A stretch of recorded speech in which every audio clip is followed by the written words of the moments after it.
And welcome to the world premiere of The Badlands Girl. Thank you so much for coming. My name is Dan Belinsky. I'm the director of the theater program at the University of Mary, and I'm the writer and executive producer of the film. First off, just a big thank you to the Grand Theater and Russell Fix, the manager, for hosting us here in their beautiful space tonight. So we'll be screening two short films tonight, two North Dakota short films. The first is You Beautiful Crazy Blind Cripple, which is a romantic comedy that we filmed in summer of 2016 in New Salem, and that'll be followed by The Badlands Girl, which we shot in fall of 2017 in the Badlands. The two films will run back to back with no intermission. It's about an hour's worth of movie watching in total, and then there'll be a short Q&A afterwards. Without further ado, thank you for being here, you beautiful, crazy, blind cripple, and The Badlands Girl. At this time, I'd love to invite anybody who is involved in the production on set to come down and help me with the Q&A, so I'm not the only person down here. So if you were, please do come down. Julia, too. Well, we can just we can open it up for any questions that the audience might have. We don't have the entire crew here, obviously. We have 4 shows, and some of the crew is North Dakota, Minneapolis, New York, and LA. Not everybody is able to make it. I can just introduce Gracie Burns. She's a student at the university, but she was the key production assistant on set. Drew, Dream Firstborn, is from Minneapolis, and he was our wardrobe supervisor. Dave Dybel was our key grip. Dave and Carson owned D&N Cinematics. Carson was also a grip on set. Chris Franz is a professor at the university, and he was our set photographer. And Travis Carr owns a gun shop, Dry Dock Sports, in Carrington, and he gave us all the replica weapons that we used on set. Are there any questions for any of us on either film? Not at this point, but in the near future, probably. Yeah, we'll do the festival circuit with the film, and then we'll make it available online or DVD. How long does it take to shoot all that? The actual time involved? Sure. You want to answer? Sure. It was a 5-day shoot, and it was 5 very full days. But I mean, it takes months and months of planning those 5 days and planning every hour of those 5 days. So I started writing in December of 2016, and we shot it in October or late September of 2017, and we're showing it to you today, and we finished yesterday. Anything else? You did a good job. Oh, thank you. Very good job. That was on my campus night. Oh, yes? Yes. Are you Hanson? And yes, sir. Oh, okay. Well, Ted Hanson, I know, just came and introduced himself earlier. His family owns the logging camp ranch where we shot, about 45 minutes south of Medora. But what's beautiful about that location is that it has these ponderosa pine trees. It had a period cabin that we were able to use for shooting, but then it's got also the rugged buttes as well. So it looks gorgeous on screen. Anything What else? are your plans for the full-length film in relation to this that we just saw? Right. So we're developing a full-length feature film that's a period Western film. It's called Dakota Eyes. It's in development right now, and we're planning to shoot in July of 2018, this summer. The Badlands Girl is a short film, and we meant it to be a taste, to stand on its own 2 feet as a complete story, but also a taste of something more that we can do. So this summer we'll go bigger and broader. Yeah, absolutely. Shoot in the Badlands. Anything else? What got you into film? What got me into film? Well, I was an actor in New York before I moved here, and I wanted to keep doing it. And I was lucky enough to work with really talented professionals here. Anything else? What can you tell us about the music score? It was written by, sorry, I'm dominating the conversation. The composer's name is James Newberry. He's New York-based. He worked with the director. The director is Evan R.E. Kellman. I saw a couple of his films that went to the Tribeca Film Festival, which is a prestigious film festival in New York City. And that's how I initially found Evan to direct it. And then James, the composer, had worked with him before. But he's scored a lot of Sundance movies, and he's working on the Netflix show Ozarks. So yeah, he's fantastic. He's done a lot of high-profile stuff. Anything else?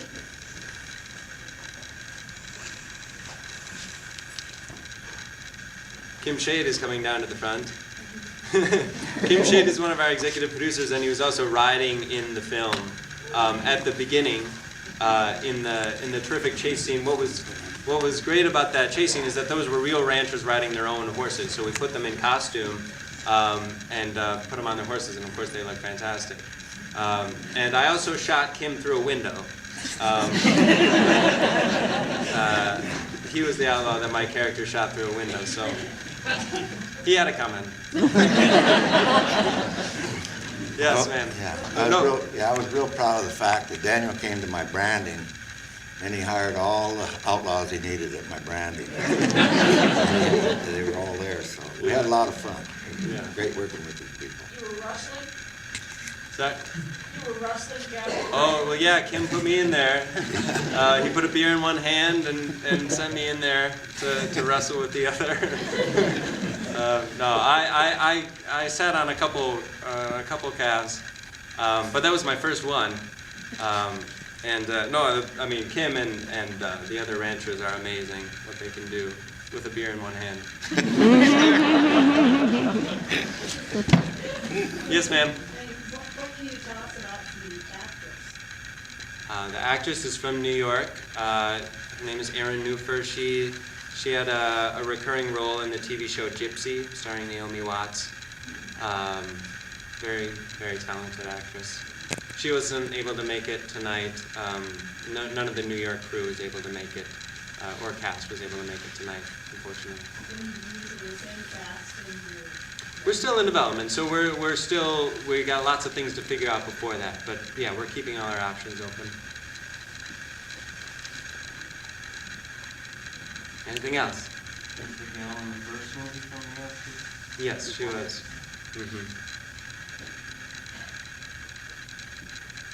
Any last questions? Daniel, Yes. could you or your team talk us through what it's like to shoot a shootout scene like that? Because we experienced it over a couple minutes and it's really intense. I was thinking, it's almost Tarantino-esque in some ways. But I imagine you're doing it a lot slower over several days. How do you put that on the screen and make it so intense when it's... Yeah. What's it work like behind the scenes? Well, I'll let somebody else answer that question because all these people were involved in that in some respect. Maybe Travis, do you want to start? Yeah, the shootout on there seemed like it lasted 2-3 minutes, and yeah, we spent basically 2 whole days working on it and the film. So. Travis was one of the outlaws who got shot coming through the door. I think I shot him too. I think I shot you too. I shoot all of our supporters. You're a good aim. Yeah, I got shot 5 times before I got it right. But the talent, or the stunt coordinator was very talented, or you hired him from LA, and he came in and, his professionalism, I think, kind of helped that scene a lot. Yeah, the stunt coordinator that we're talking about. Yeah. Maybe speak to that. I wasn't in the cabin at the time when you guys were doing that, but I know it involved a lot of dust hits and a lot of coordination, pre-planning, stuff like that. So you guys kind of dance through the motions and stuff like that, right? Yeah. Our stunt coordinator, he's done a lot of high-profile stuff too. He was working with Christopher Nolan on the Batman movies and some other just like very, very high-profile stuff. So we were very lucky to get him, and he he walked us through it. He and Travis walked us through, you know, using the guns, and they had a lot to do with making it look good on set and believable. A lot of it is also sound design. We had a great sound designer, and the composer just ramping up the suspense of that. And the editor as far as cutting it together. We had dust hits, we had a paintball gun that our stunt guy would use, and he would be shooting dust hits, so little paintballs, plastic shells filled with dust that would explode, you know, on the side. We had little Zerk hits for the pots and pans to spark. Yeah. I think there was tape in front of the bullet holes in the walls, pull those out. Mattresses, you'd fall into a mattress outside the, you know, that kind of stuff. Right. So everything was very coordinated. It's a little short story, but there's been a gun in my family since Civil War that one of my relatives picked up on a battlefield in Virginia, Brandy Station, Virginia. Oh, they want you to speak a little louder, Kim. Okay, one of my relatives in the Civil War picked up this it was a Confederate cavalry carbine, and he picked it up as a war souvenir at the Battle of Brandy Station, Virginia. It's been in my family for 154 years, or something like that. We figured it out. But anyway, I took that gun to the set and talked to the gun guy, and that's the first time that rifle's been on a horseback since that Confederate soldier lost it in the Civil War. Wow, that's a good story. And it's not a Winchester, it's a Confederate carbine, but you know, in the 1890s, that was only 30 years or so after the Civil War, so not everybody could afford a Winchester rifle. A lot of people had old guns too, like we do today. So I just wanted to pass that story on. If you look at that rifle, it's kind of neat. That was one of the great things about shooting this in North Dakota too. There's so much Western culture here. I mean, what Kim brought and the ranchers, you know, that I've met in branding too. There's just so much authentic Western culture there. So shooting a Western film in North Dakota just makes sense. How do you bring the class into this and your teaching of what you're producing? Yeah, Gracie, you want to go? Yeah. So I graduated from UMary last year, and now I'm a graduate student. And I had a minor in theater, and so I had worked a lot with Dan, just kind of doing stage managing and everything like that for the plays and everything. And so being able to take the skills that I learned as a stage manager and bringing them to the movie set, they're very similar. There's a lot of differences, but there's similar things, and I got to expand on those skills. And it was really great. Yeah, I just thought, I think it's a really cool and unique opportunity for students to get to work with, industry professionals.